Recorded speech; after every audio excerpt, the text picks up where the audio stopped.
Welcome,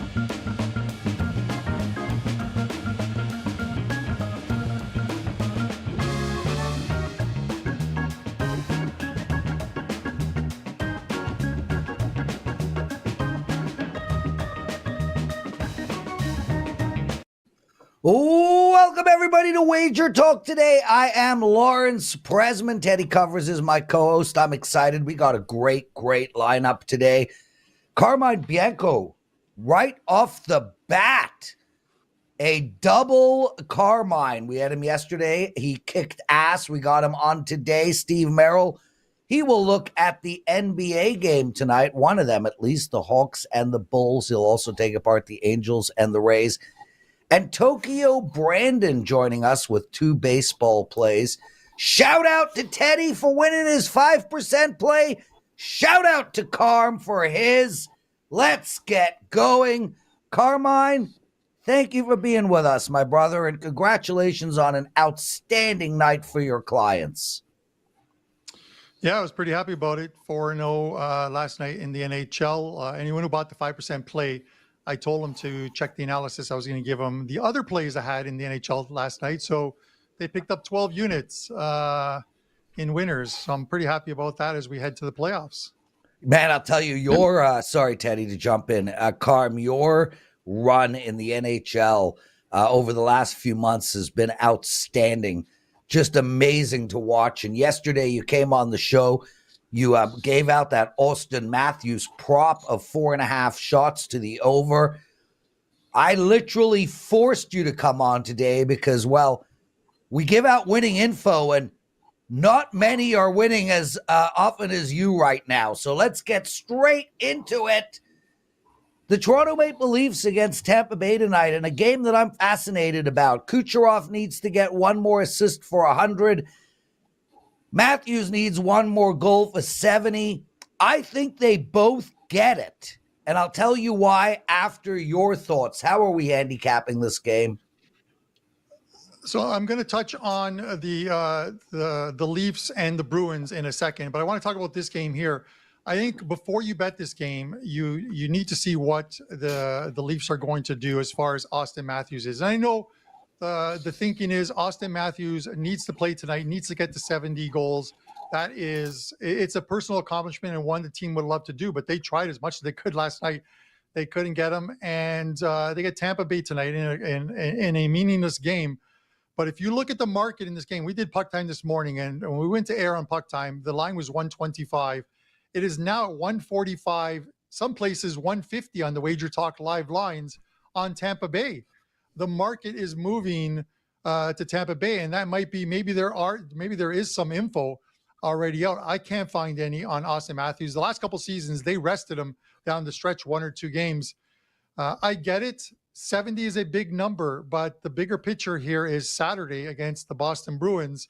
The goalies tonight should be Martin Jones for Toronto. He's listed as expected. It is Matt Tompkins in goal for Tampa Bay, looking for his first home win, and he could be the backup to Vasilevsky because their backup goalie Johansson is injured, so he very well could be the backup goalie, and he hasn't been bad of late on this season. So it's a drop off, but not a big drop off. I just don't. I think if Matthews plays, first they try and get him to go in the first period. If he scores, they manage his minutes. He probably plays like 12 minutes the rest of the way. The play here. I think the better play here is we're going to see some goals in this one. I think with Martin Jones in goal, we haven't seen him in a while. He started very well for the Leafs, and then he just became, I don't want to call him a pylon, but he just became an afterthought with Joseph Wall and Samsonov. The over this year in first periods in Tampa Bay is 27, 12, and 1 in the first period. And those are totals that are normally juiced at 160 to 180. It's 140 in this game. And Lawrence, you talked about the fact that Kucherov in the assist. I think Tampa wants to get this out of the way early. I think Toronto wants to get out of the way early. We might see some goals here. 27, 12, and 1. And that 1, obviously the push was a game that was lined at 2 for the first period total. So really 28 of 40 have gone over the total. And at minus 140, that seems like while it seems kind of viggy using that word, I don't think it is priced as high as it should be. So I'll take over 1.5 goals in the first period, minus 140. Carm, yesterday you gave out that prop bet. I said I loved it. I love this play as well. I think we're going to see a big score in this game. I'm passing for my clients in NHL tonight, but my favorite play on the board is the over in this game. And man, I thought to myself, Keefe called Cooper, and they're like, let's just get this over with. I'll give you Kucherov's assist. You give me Matthews' goal. We take them both off the ice, and we move on. And shake hands. Yeah. Yeah, no, listen, I get it. And I'm with you. Sorry. No, go ahead. I was just going to say, yeah, shake hands, agree to something. It's a meaningless game for both teams. You don't move up, you don't move down the standings. The bigger picture is this weekend. But with that in mind, I want to say something. I talked about on Puck Time yesterday about taking the Ottawa Senators at plus 180 yesterday in Boston, because I was of the fact that I have two trains of thought. The normal guy who sits here and runs the numbers, and then the guy who's a fan who I know tanking doesn't exist. But the Boston Bruins, I said, would tank last night's game. They had 3 shots in the first period. Marchand took back-to-back penalties trying to get Ottawa power plays. Ottawa eventually wins that game, I think 2-1 or 3-1. And Boston ends up dropping from first seed in the Atlantic to the number 2 seed and play the Toronto Maple Leafs, which is they think is a much more favorable matchup than it is of them playing Tampa in the first round. And I'm here to tell you, be careful what you wish for, because it comes back to bite you in the ass. And that series price is 125 for Boston, plus 105 for the Leafs. And I think Toronto would have lost to Florida. Florida's a much more balanced team. But Boston's a better coach team, but Toronto has more talent throughout their lineup. And if they can put that bulletin board material up there that these guys wanted us, let's go out and beat them. I'm telling you, it wouldn't surprise me, and the Bruins fans are going to hate me for this. It wouldn't surprise me if the Leafs beat the Boston Bruins finally get over that hump and beat the Boston Bruins in the first round of the playoffs. Yeah, I think the Bruins made a grave mistake. So Teddy has already lectured me. We're 7 minutes in. He hasn't said a word, and that is my fault. Teddy's big game breakdown, you're going to be doing the other NBA game. I buried the lead. Give me shit and then get to the next game, Teddy. I can take it. I can handle it. No reason to give you shit, Lawrence. Let's move on to the next privately? game. Don't get Sure. You could give me shit publicly, dude. The listeners love hearing the curmudgeon give me shit. In that case, you've been doing the show for 4 years. Recognize that you need to introduce your co-host, okay, at some point in the first 7 minutes of the show, and recognize that the lead tonight is 2 NBA play-in games, not, we're going to talk some NBA. We've got 2 playoff games tonight in the NBA. That's the lead. That's all I was saying. These are things, Lawrence, that a host that actually knew what they were doing wouldn't even have to think about. But you and I have been doing shows together since 2007, and you still haven't figured it out. Well done, my friend. Now, let's talk some Champions League soccer. Yeah, you wanted it on air? You got it on air, buddy. Let's talk Champions League. Noon Pacific time, 3 Eastern today. Real Madrid, big underdogs against Man City. I'm seeing Man City, minus 170, plus 400, plus 425 on Real Madrid, plus 350 with the draw. Total here sitting 3.25/3 to the over. What do you want to do with Real Madrid and Man City, UEFA soccer today? Congratulations on your 5% play, Teddy, and thank you for giving it to the Prez. I'm going to make this quick. This is actually a client play of mine. I released City to my clients at minus 154. The line has gone up. These two teams played in Madrid in Leg 1. The game finishes 3-3. It wasn't a game that these two teams would normally play. Normally, Leg 1 games, teams don't want to head back home or head on the road with a result that's unmanageable. But this clearly favors Man City. They're a very good team at home. Top and bottom, they are better. They get some of their defensive players back. And I think it's going to be a lower scoring game because neither team needs to force the play here. City's a high possession team. I just think the right play is here at City. I knew this line would steam, and it has. At 170, 180, you start to talk about maybe lessening the percentage on the game. I have it at 3% for clients at 154. I'm comfortable with that price. I'm comfortable to about 165, 170. I'm not comfortable with anything higher than that. But City favorites to win this elite European tournament, and I think they win today. So City for me.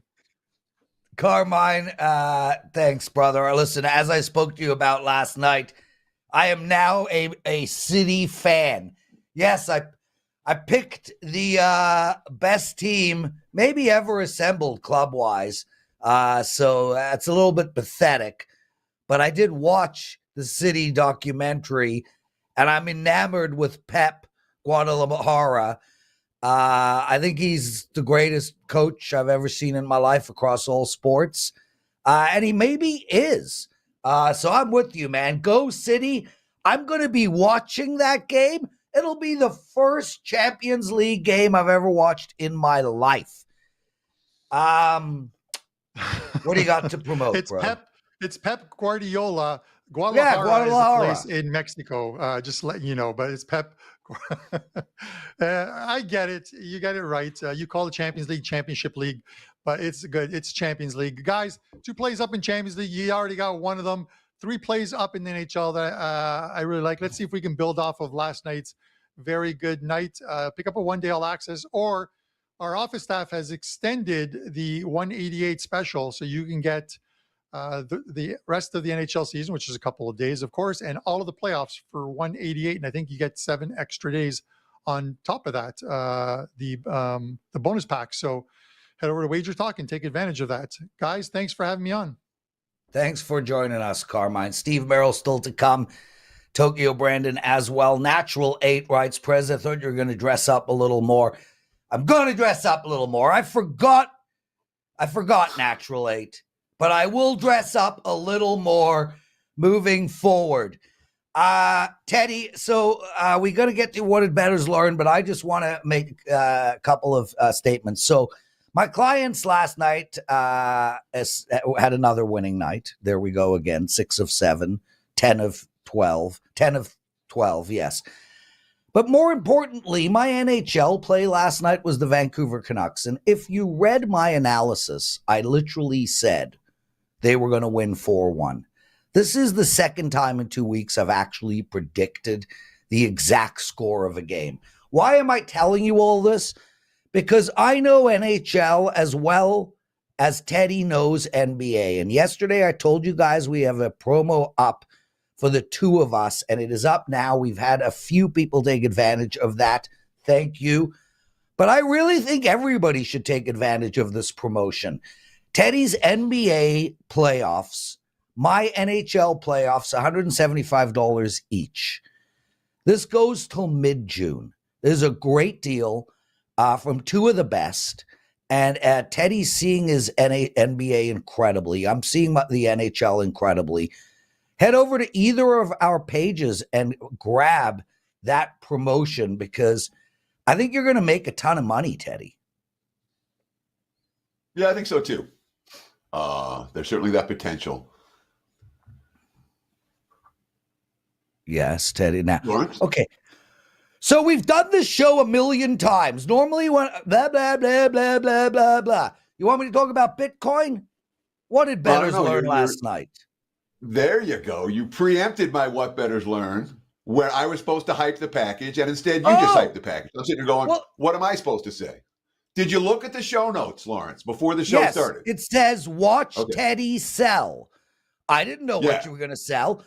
What do you think I'm going to sell? I'm going to sell the package that we promoted, that we put together for today.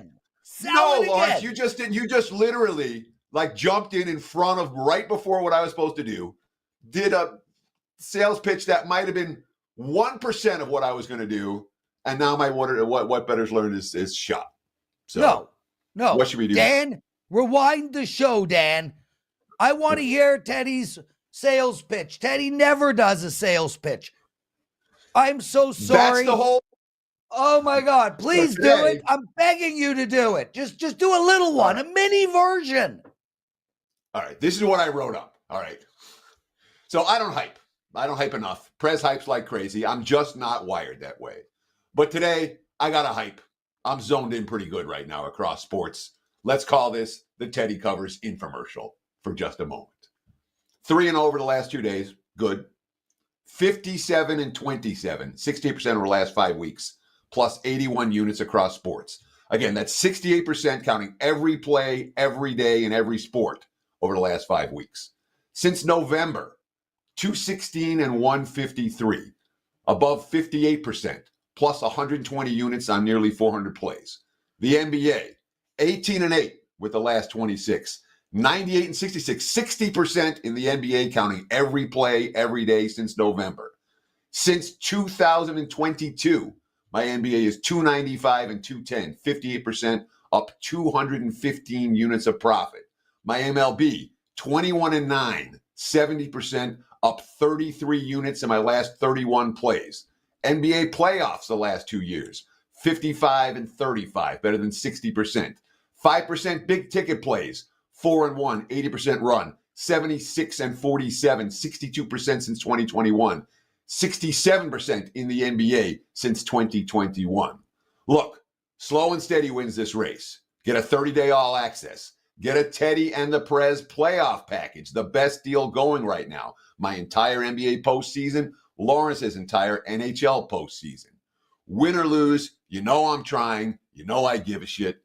Check it out. WT.buzz/TC. There's my infomercial. Get on board. Lawrence? Okay, numbers, so before we bring we're not trying to say Merril we're in, hot. We're trying to bring hard numbers to the equation. So that's the goal here. Okay, Teddy, I thought that was spectacular. Listen, before we bring Steve Merril in, people are talking Bitcoin, and oh, there you are. Well, you can listen to this, Steve. I think Bitcoin is a huge buy right now, everybody. I know it plummeted overnight about $4,000. It's actually done that almost every night for the last week.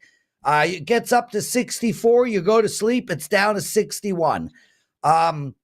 I think we have an opportunity in front of us. And for all the people who don't know when to come in to buy Bitcoin, I'm not going to tell you that it won't continue to go down over the next week. It might, but I think we have a buy opportunity on Bitcoin. I think we're going to see, 80 by October, maybe even higher. I have no problem if you want to wait a bit, but I wouldn't wait much longer. And as for gold, as I told you guys a couple of months ago, gold was a huge opportunity. I don't know if it still is. I would prefer Bitcoin and Ethereum. I think they're both in a situation where you should feel comfortable buying. Steve Merril joining us. Anything to add to that, my friend? Yeah, I have no clue where Bitcoin is going. I've never had a fundamental handle Nobody for it. does. It's been pure price action for me. It was 71,000 6 days ago. Now it's 61,000. I mean, that just puts in perspective the volatility. But Prez, you did mention one interesting thing there, how these moves are happening overnight. And keep in mind, the huge move happened Saturday afternoon around 4 o'clock Eastern on this past weekend. And the big point there is that the future markets are closed at 5 p.m. Eastern on Friday. They don't reopen until 6 p.m. Sunday night.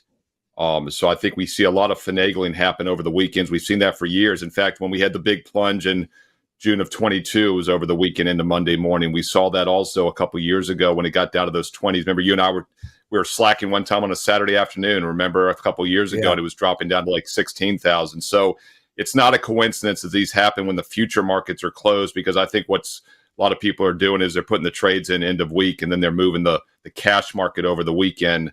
And then, of course, the ETFs, the future markets have to reopen Sunday and Monday at a different price. So, yeah, this is just pure trading. I do think, obviously, there's some long-term value because it was at a couple $100 years ago. Now it's at 70, 60, 70,000. But keep in mind, you're going against some very sharp traders that are definitely finagling things.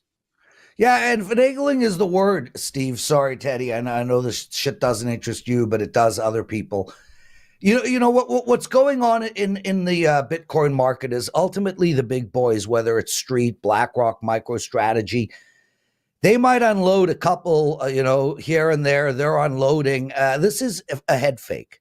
And ultimately, what they do is they create panic in the retail market. People who don't have the stomach to withstand the ups and downs start selling. People put in sell orders at specific numbers. And as they start to sell, the big boys are like, finally, some liquidity. Let's buy them all up. And that's ultimately what's going on. We saw this 4 weeks ago when Bitcoin went up to 73, or 5 weeks ago, and then dropped back down to 71. There's very little liquidity in the marketplace.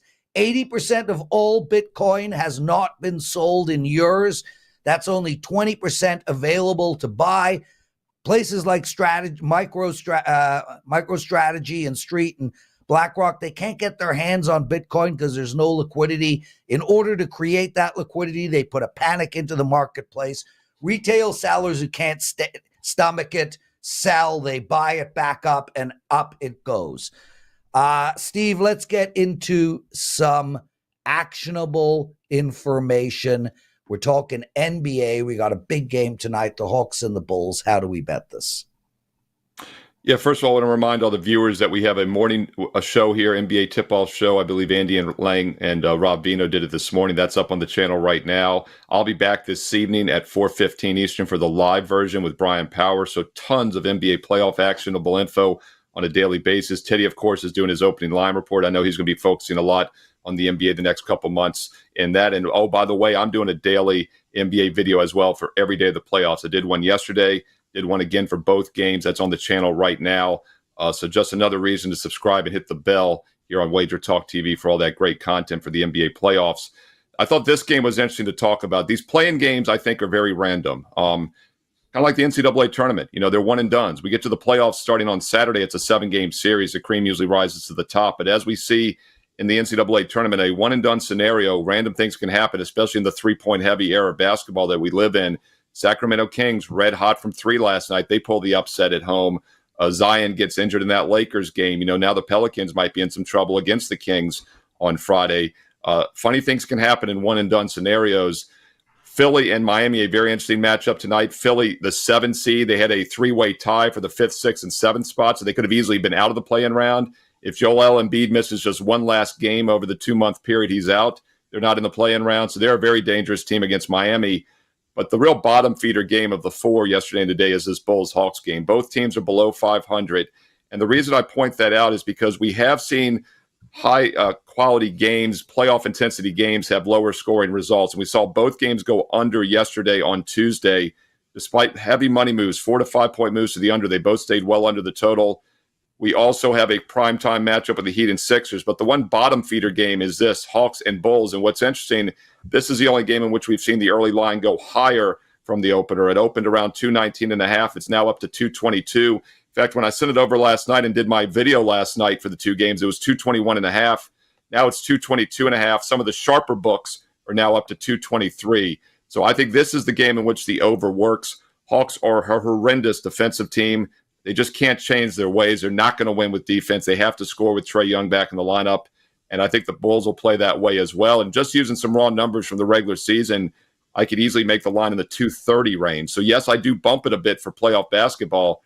I don't bump it 10 to 12 points. So that opening line of 219 was weak, and the market has shown that, and the sharp books are already pounding the over in this one.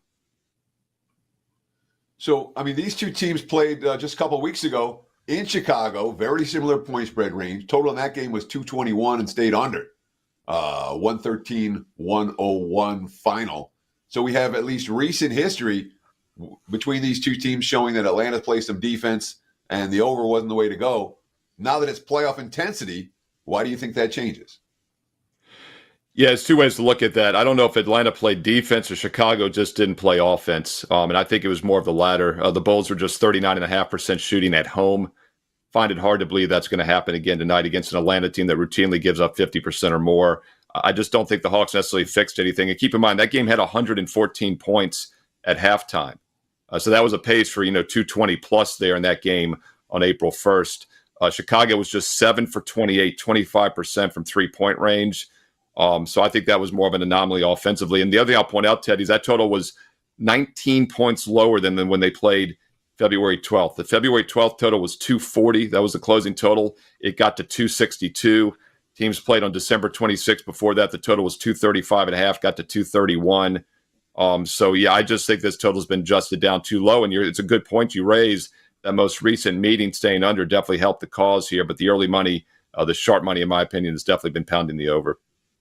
Steve Merril joining us, everyone. Steve, before we get into your next game, one of our YouTube short listeners, SOS Enterprise, he asks, what do you guys think of the Giants versus the Marlins? Now, I'm catching you both off guard, but either you or Teddy have an opinion on this game. Teddy?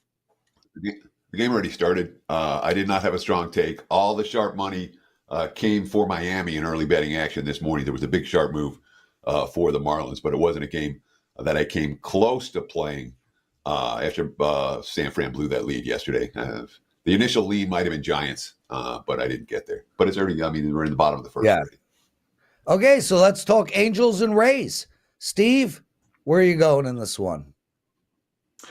Yeah, first of all, the Marlins are a fascinating team, by the way, going back to that last game, because they made the playoffs last year. They were a play-on team for me. They obviously look awful this season. I think the Giants could be a play-against team as well. So two real bottom feeders in that early daytime game. And there are a lot of daytime games here. The majority of the games are afternoon games here on Wednesday. So be sure to check out MLB First Pitch. We had a morning edition. Dan Alexander and I will be back live at 2 o'clock Eastern to talk about the late afternoon games and also the nighttime games. So once again, if you have any questions, viewers, chime in on the 2 o'clock Eastern live show. We will hammer out all those daytime games that remain.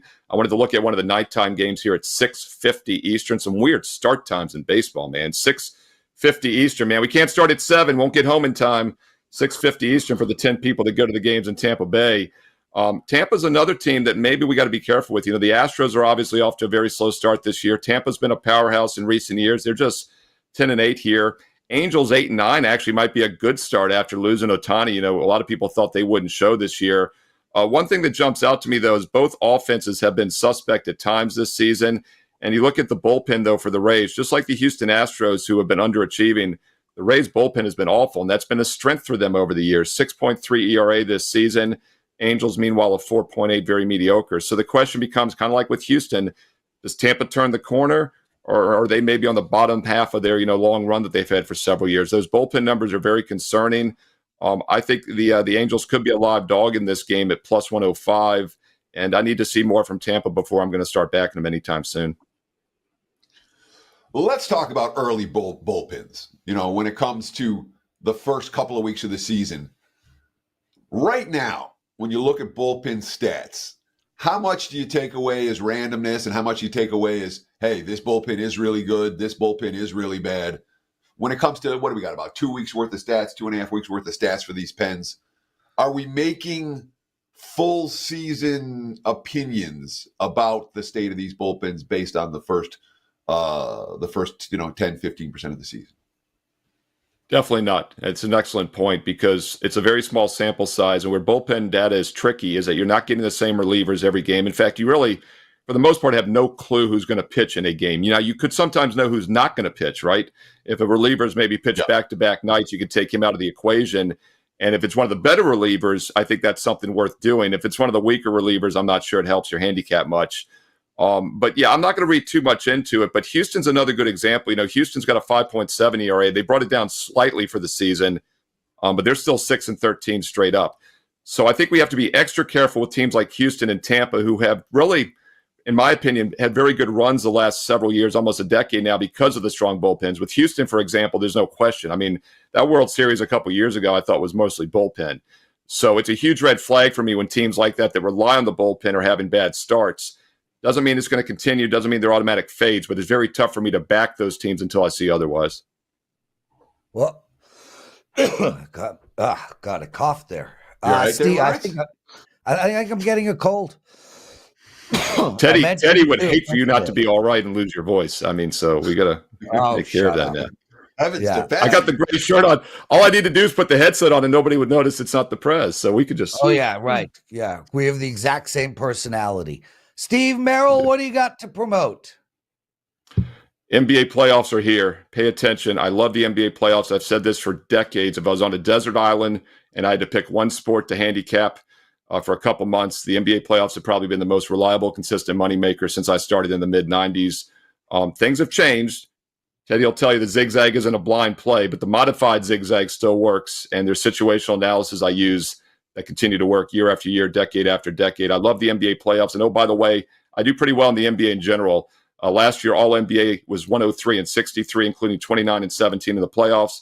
Number one all time at WagerTalk, units one in the NBA, and also number one this year, units one in the NBA. So not a bad time to get on board. And if you like baseball as well, consider one of those all sports, all access packages. Steve Merril, WagerTalk.com. And don't forget the free plays. I post free plays every day to help you build your bankroll as well.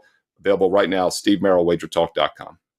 Thanks for joining us, Steve. Shout out to Austin Garsha. He's a new subscriber and wrote on YouTube Shorts, "Let's make some money, boys." That is the plan. It's the plan every single day. And again, may I suggest the promotion that we're offering, Teddy's NBA playoffs and my NHL playoffs. And yes, you're going to hear me talk about this every single day. Teddy covers. You have a child. I have a child. My firstborn her name's Madison. It's her birthday today. She's 23 years old. I feel like it's my birthday. Today is the day 23 years ago that I became a father. Man, am I freaking old. Let's get to your big game breakdown. Big game breakdown. Let's talk NBA playoff action for Wednesday night. And we'll go to the city of brotherly love, Philadelphia. Right now, look at the WagerTalk Live odds screen. Mostly -5s for the 76ers. There are a couple of 5.5s that have popped up. 208, 208.5, the total. And I want to start with a thought process about my play last night. I had the Lakers last night. Why did I have the Lakers last night? Only for one reason. Because I watch NBA night after night all year long. And I saw something a couple of weeks ago in New Orleans. Something was wrong. Something didn't click. They were out of sync. It's not in any stat. It's not in any quote.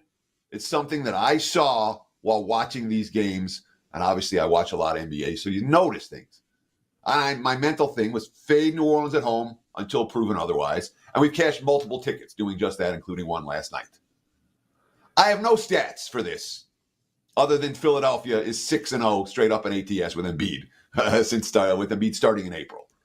I understand how good playoff Jimmy has been and how much money Miami has made for me in games like this, in point spread ranges like this, in every recent season. Basically, since Jimmy got there, this is Miami's role. But I've watched these two teams all year. I've watched them play each other. And my take is that the Heat just don't match up well with the 76ers. There's no answer for Embiid. All right, we love Bam Adebayo. We don't love him against Joel Embiid. Philly's faster. Maxey is arguably as underrated as any player in the league. Tobias Harris is useless, but he can defend Jimmy and give him problems. Miami's still trying to acclimate Tyler Hero back in the lineup. They're not going to have Terry Rozier tonight. That's a big loss for them. Duncan Robinson could kill this bet single-handedly.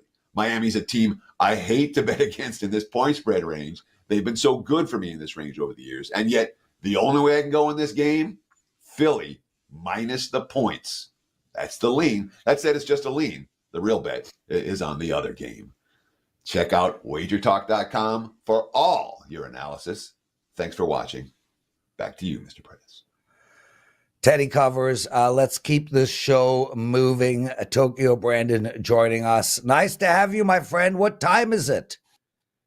It's 1:30 in the morning. But hey, here's a fun fact. Your daughter and my son have the same birthday. My son just turned 25.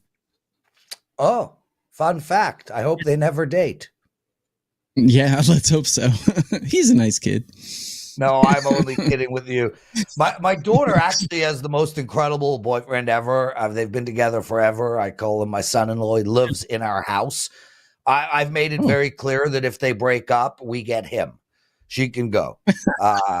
He's a specimen, dude. 6'6" in the Army, offered special forces opportunity. Yes, Teddy, Canada does have special forces. He did turn it down. But yeah, dude, I want his bloodline. Athletic, smart, entrepreneurial. couldn't be happier about the choice my eldest daughter has made.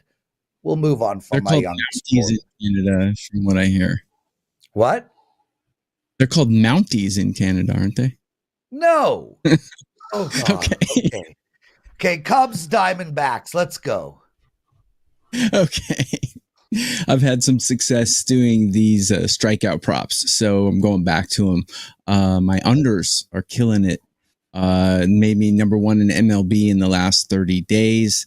And so we're going back to a pitcher whose name I have several ways to pronounce, but I like to say Pfaadt. Some people say Pfaadt.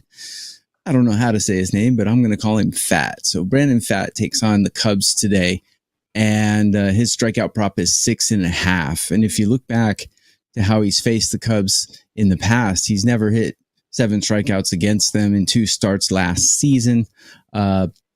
And also, he's about a 9-for-9 guy. I like to look at how often the teams strike out and how often the pitcher strikes out. His K9 rate hovering right around 9, and the Cubs are hovering right around 9 as well. So if you do the math, to get 7 Ks, he'd probably have to pitch 7 innings, and I don't think he's capable of pitching 7 innings against a team that he has a career batting average against of over 300. So Brandon Pfaadt under 6.5 strikeouts is the prop I like today.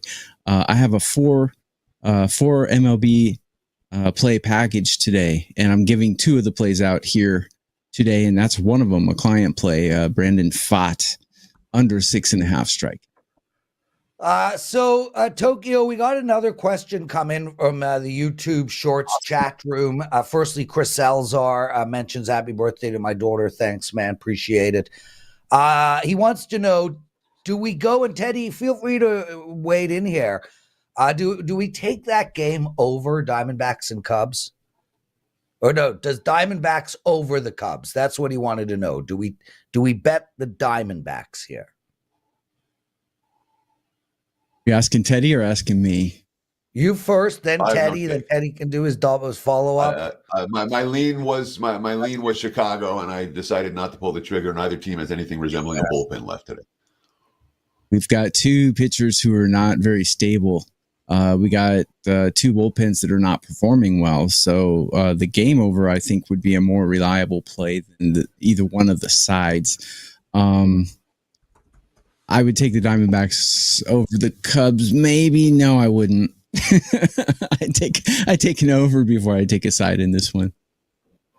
And the Chase roof is open today, which is good for balls carrying. Didn't work with the over that I tried last week in MLB with Arizona. Nonetheless, what we see 12-11 last night. And I want to ask you this, because last night's game was so insane. It was as epic as a game that we've seen all year in MLB. Isn't like everyone going to be a little tired today? Might there be more strikeouts because last night's game, and with both bullpens getting used up, might the starters get pushed out a little bit longer? Then we might see Pfaadt be in the game an extra few batters that he might not have played if the bullpen was fresher. Does any of that concern you? It doesn't concern me, no, because he's generally going to pitch 5 or 6 innings. And like I said earlier, he's a 9-for-9 guy. Cubs are about a 9-for-9. When I say 9-for-9, I mean, I'm talking about the K rate. So you can count on 1 strikeout per inning. I don't see any reason why he would go above that. Pfaadt's really struggling this season compared to last season. His ERA is over 6. Granted, it's a small sample size, but like I said, I don't think he's going to go 7 innings. And I think he would have to go 7 innings to get 7 Ks in this one. Hey, this is gambling. Anything can happen. We're here predicting the future. So, I'm not Nostradamus, but pretty close. I mean, pretty close. Tokyo Damas. Teddy, Tokyo Damas. a tired baseball player. That's funny, dude. Like, I can't come up with another sport where you stand still for longer. I was thinking golf, but at least they walk around. I mean, a tired baseball player? What?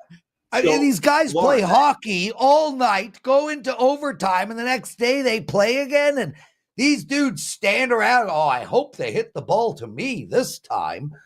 Okay. So this is what I want you to do, Lawrence. Every 20 minutes, stand up in the same place for 20 minutes. And then take 20 minutes off, go sit back down in the dugout, then do it again. And do that for 11. I'll do that 11 times and see how you feel at the end of it. See how you feel in the morning. Squats over 2.5 hours? No. Sounds so hard. You stand there. You stand there for 20 minutes. We got another question. We got another question from YouTube Shorts. The line has moved to 5.5. Would you still take the under, Tokyo?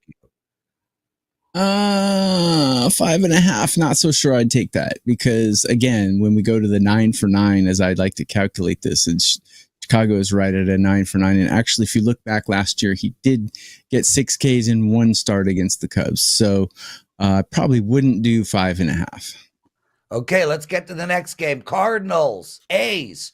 You got a prop bet for us on Paul Blackburn. Yes. Burn it till it's black. Paul Blackburn. Love Paul Blackburn. The A's get a lot of flack because they're a bad team and they're playing in a city that doesn't want them. But they do have some decent pitching. Blackburn's one of them. Doesn't get a lot of credit because of where he's pitching.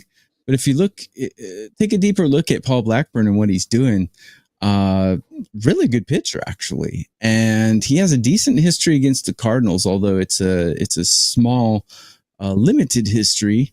But this is a prop that I'm going to take, which is not a strikeout prop, but it's an outs prop. So I get asked a lot, what's the outs prop? Basically, 1 inning is 3 outs recorded. So if you finish 5 innings, that's 15 outs. And if you finish 6 innings, that's 18 outs.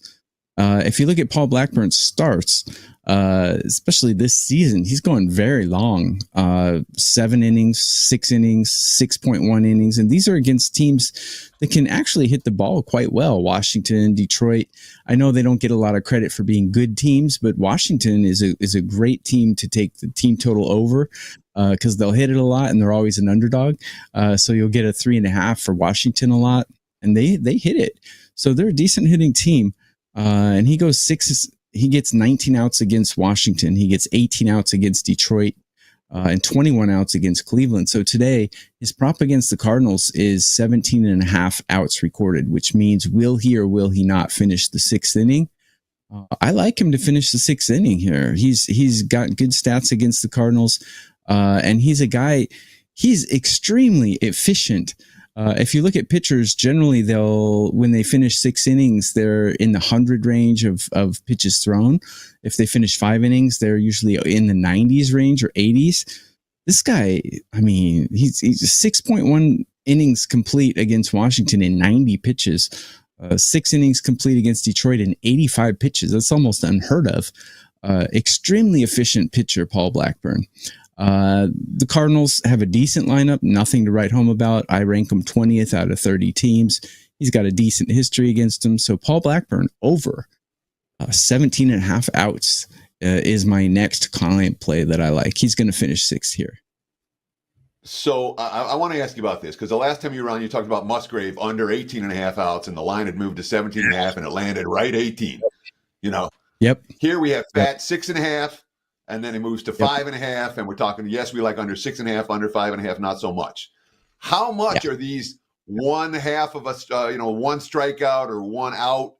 How much are they worth? Are they worth 20 cents in the market, 50 cents, $1? It seems to me like it literally is the difference between winning or losing by a half a run or a half an out or a half a strikeout.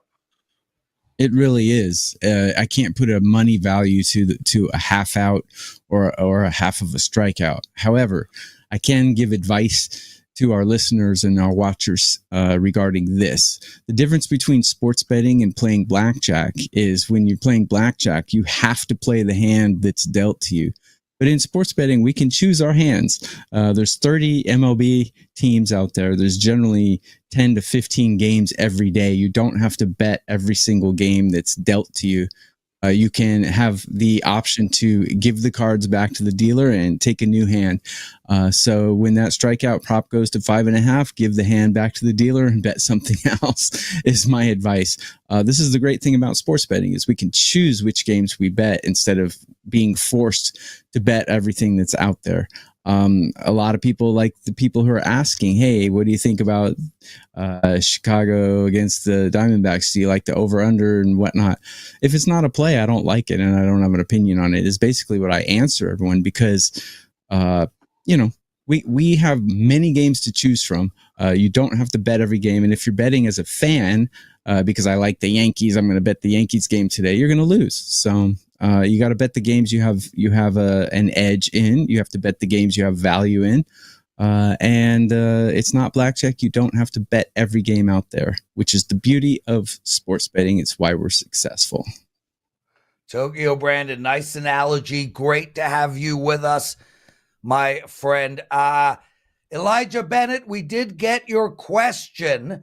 Teddy, here it is. I have a question. My numbers all point to Ryan, one arm, and Pete Alonso to hit a home run.